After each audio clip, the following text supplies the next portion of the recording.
Doon sa kabila. Pupunta ka doon sa ilalim. Oo. Yung red yata for US or Canada? Hindi, ito yung US blue. Blue ang US.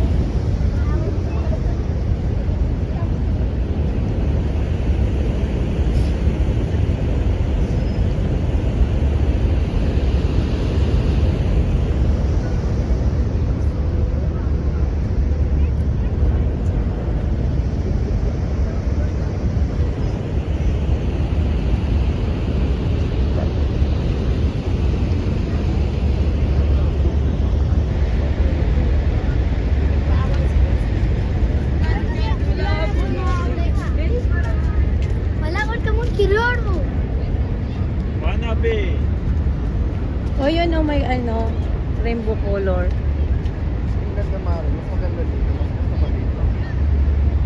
Pagputi na lang ng pahit si parang yung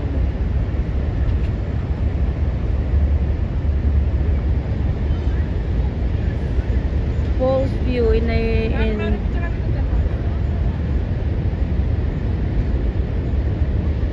naka-video. Ayun yung blue means you're in Buffalo, You're in New York. New York. But in the red one, you're in Canada.